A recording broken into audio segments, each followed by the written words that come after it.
sure. But Ryan is good too, though. Ryan With the is second. layoff, with Ryan the is layoff second, operation, yeah, the operation, everything. It's a big. He's got the Doesn't he have pressure more on. Instagram followers though, H, Yeah, than he do fans? got more Instagram followers. He do, Ryan. Let me see. Let me check it. Ryan do got more though. Ryan got like the most. I think what to go. But Ryan got his from whooping ass. It's a dangerous though, fight. that's the This difference. is. Yeah, I for mean, sure. That's only joking aside, it is because it's his first fight back in a while, and everyone he wants. Like we said, there's people wanting him to fail. Yeah, And because Ryan's numbers do more than Tank's on YouTube. You know the highlights. So I'm not sure who's the I biggest don't star. count that much too much, but I hear you. Okay, well then what do we count? Then Tank's 50,000 pay-per-views. What do we count? No, I count. What are you talking about that one fight? a Why you don't buzz, talk about his pay-per-view with that doesn't matter either Leo to Santa me. Cruz when he did 300,000 more than But he Terrence didn't do that Crawford? by himself though. That nigga That's did only one 250,000. fight, Jimmy. He Bro, did you 250, come on. bro. Terrence And Crawford he did do 50,000 with 50,000. fucking Postal, bro. Oh come on, bro. No need to bring Crawford into this. To be honest, I wouldn't mind like Ryan, since Devin is tied up Why for you a gonna little bring bit. I don't know Crawford what into Tank this, is That doing. nigga said ain't no reason to bring Hey Crawford. Jimmy, why Ryan, like why not to Cepeda. bring why not bring the boy Bud? Why not bring the bro Bud in there? Let's talk about Crawford's No, 50,000 it's funny. pay-per-view buys with Victor Postal. I think it was like 40,000 actually. Let's talk about Triple G. His pay-per-view that flop with fucking what's his name? David That nigga Lemieux. Lemieux. David Lemieux, that shit that Lemieux was on flopped. pay-per-view? Bro, Oh, you Yeah, that was don't need to be pay-per-view. on pay-per-view. That's all it I thought he means. That fought. nigga don't belong on I'm not pay-per-view. sure. That shit did like I 70. don't understand the That, metric Was that pay-per-view? shit did like of 90K, the bro. pay-per-view buys. Like how I are you? just don't I How thought is need his to that? be first on pay-per-view was with You're talking Canelo. about one guy's Instagram followers, and the other one you're saying because it's his pay-per-view buys. knockout followers. Okay, so Ryan Garcia We're has coming on the headlined Was knockout. it David exactly Lemieux fight one card. pay-per-view? I didn't He, know that. he did I thought the exactly. Canelo fight was his first pay-per-view. Ryan Garcia has only N- headlined one time. He sold Knock. 5,000 tickets. That was it. No, that's not true. That's not true. That is That He's is completely headlined true, multiple bro. times. That is That completely is true. true, bro. Yeah, What he was that sold fight out, before? but it was a 5,000 seat thing that he sold out. No. It was What was that 4,500 headlining gig seats. before Golovkin? You know, 2018 when he fought on Cinco de Mayo, Ryan, just before Golovkin did when he fought Matrosian. Oh, Because I remember De La Hoya you mean running an around undercard? saying, You mean he's an undercard no, fighter? no. Bro, obviously he's not on the undercard of Golovkin. He's a Golden Boy fighter. He was headlining the StubHub, I think, because De La Hoya was running around telling Okay, everyone you just think he wrong sold then, out the because StubHub. Ryan Garcia is not a headline fighter. Like he's headlined one time. No. No, because I remember De La Hoya saying that he sold out the StubHub, bro. What are you talking Yes, he about? did. Yeah, you're correct. He did sell out the StubHub, 5,000 seats. No. That was the Texas Why don't Airlines you just look arena up? Why don't you just when look he it up? fought Luke You want me Campbell. to put it up? No, Okay, he let's fought put it Luke up there. Campbell in Let's put it Texas. up What are there you because I don't know talking why about, you're arguing Smoke? this thing. This is What are you just a talking fact. about? I'm giving you fucking facts. I'm not No, you're not. arguing. I'm giving you the fucking Okay, receipts. how many It's seats not was an it? argument when How I'm many? giving you Okay, facts. cool. So how many seats was it then, Jimmy? Give me the fact. I told you how many it was. But You that said fight that was wasn't in correct. LA. So how many seats was it then?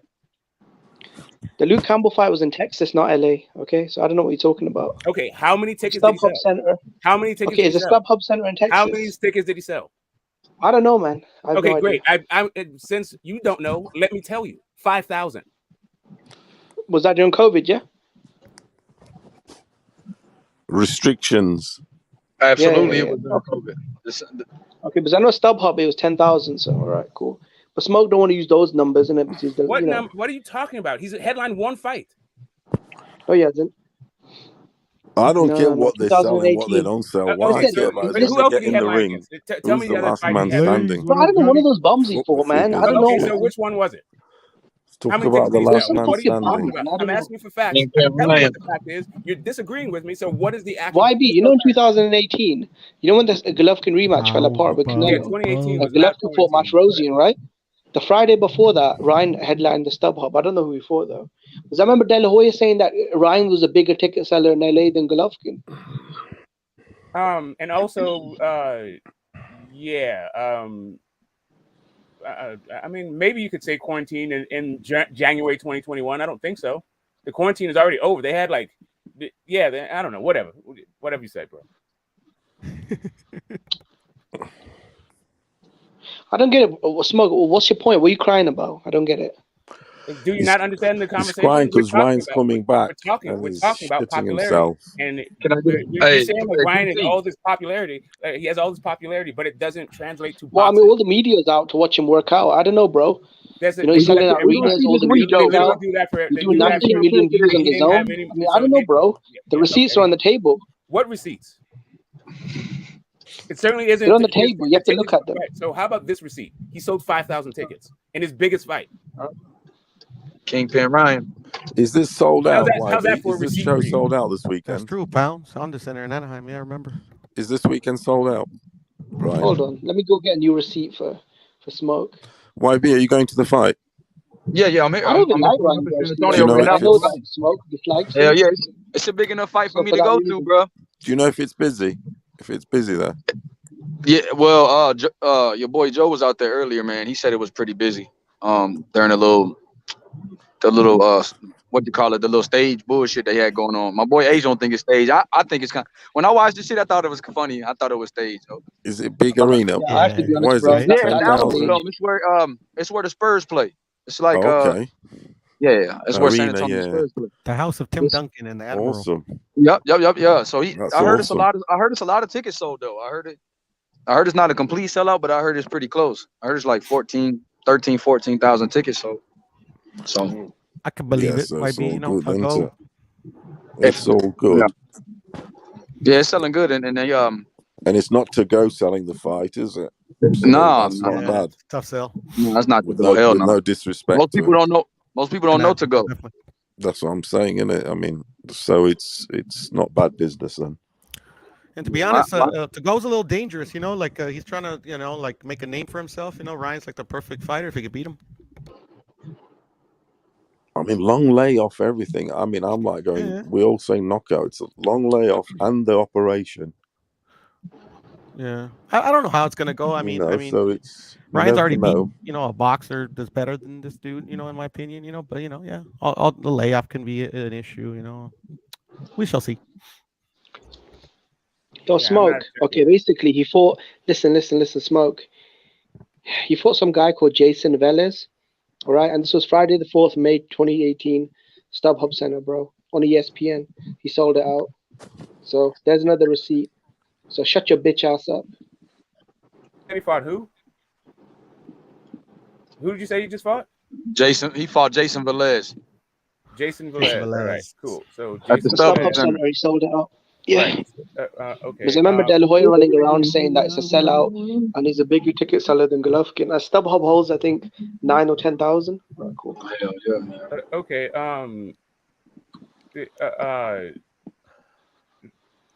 Okay. First off, De La Hoya. Okay, humble yourself. It's all good, bro. Humble Right, yourself. I mean, I know it's all good. Just humble yourself. That's all I'm okay, saying. I mean, I'll let's. Keep stuttering. Keep stuttering. Are you done talking? All right, bro. Are you done talking? You're the one stuttering.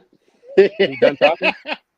Are you done talking? All right. So, Oscar Hilarious. De La Hoya. Let me just pull it up. Oscar De La Hoya. Ryan Garcia sellout. Right. Let's just pull it up. Oscar De La Hoya. Yeah, this is a quick little Google. Right. It's worth it. Let's not confuse the people.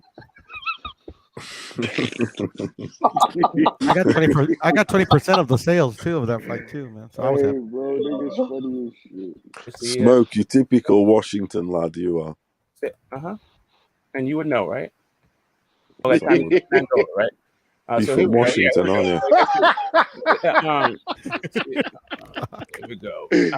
Oscar De La Hoya discusses Ryan's return to boxing.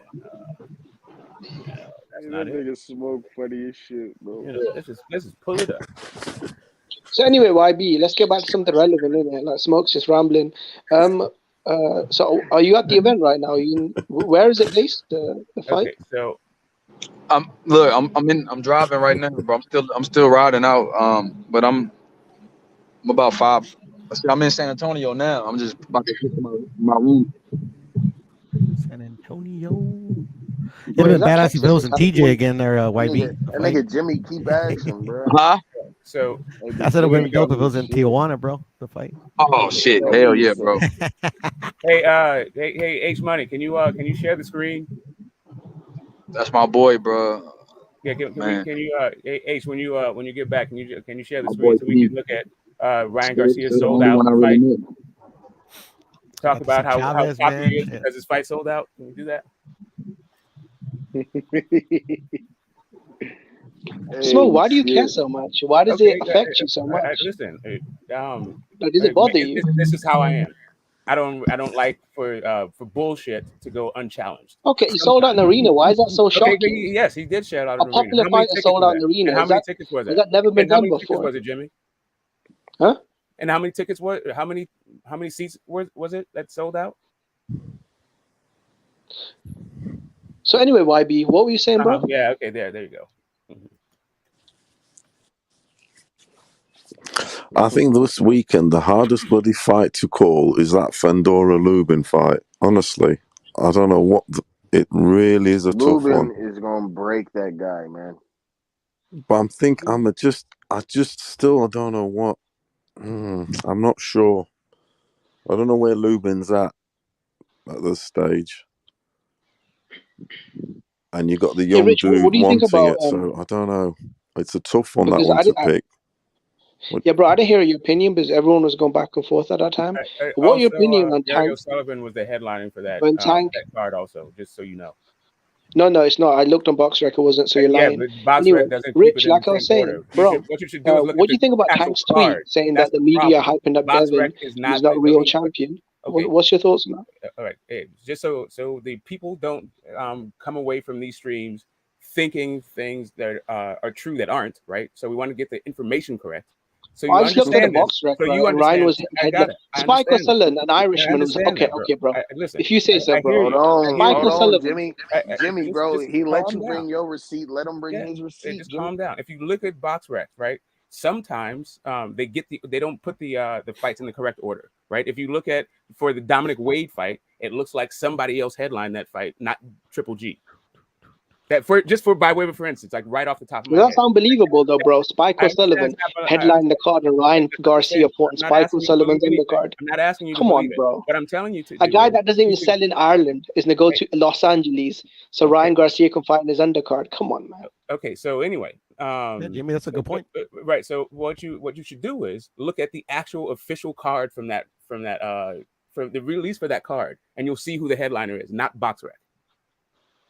Okay, so that way you don't have to break your brain with logic and all that shit, thinking it sounds stupid and you have to believe stuff. So anyway, go look it up. I just want Rich's opinion, bro, because you cut him off. What are your thoughts on Tank when he was trying to attack Devin, saying he was an emo champion and the media hyping Devin up? I already said that, man. That boy Tank is I don't know what his problem is, but you know, I don't know what his problem is, bro. Like that nigga should just step up, bro. That's all I gotta say. He should just I know what it step is, up, but bro. I'm gonna be nice. I ain't gonna say nothing. Like it's really What is nothing it, to bro? say, bro. That nigga's a WBA regular champion, 2 divisions, bro. Like this nigga's gonna be undisputed. I don't want to hear that. Like there's nothing to say. I know what it is. There is no like. It sounds like straight up hate. This nigga is obviously the champ, and somebody's over here parroting like Tiafimo talk. Tiafimo was the first one to say that shit, and Tank is parroting that shit. And Tiafimo has like been proven to be damn near slow. He's just being honest. Yeah. He's frustrated. He's frustrated with the Devin. Him, the politics in general, you know. Why would he be frustrated with Devin that Floyd has so-called held this? Because some fighters don't move the needle at all, and you know, and get praised, and you know, some fighters, you know, are really popular, do what it takes to, you know, handle their business in the ring, and they get shitted on. You know, I understand. Hell yeah, like Ryan, huh? No, not like Ryan. Like I'm get talking the strictly about fuck Tank. out of here, bro. I'm Like talking strictly about Valdez Tank. and them. No, Valdez has already put his work in. Valdez like I said, don't get any Tank- shit. Tank gets all the Tank, shit, bro. and all he does is fucking keep winning. All he does is knock niggas out. I know, bro, but he also is not even knock down niggas out, bro. on It's the like, you know, longest team. he's knocking niggas gone. out. Like he's already gone overseas to fight, you know, tough fighters. He's already, you know, fought, you know, What was one of his the name? best in the division That was he a was great at, entrance, you know, by the way. earned his title in the ring. When he came and into shit, Michael you know. Jackson. That shit And then was. people call him a duck. That was you know? brilliant. Yeah, I get it. that's pretty hard. I ain't gonna lie, The outfit, everything. Even Floyd was loving it. Floyd did like a twist in the ring at the end, the old Michael Jackson spin or something, or close to it anyway. That was brilliant. The entrance. I'm just saying, like, bro, I don't know, bro. I just don't care about it, bro.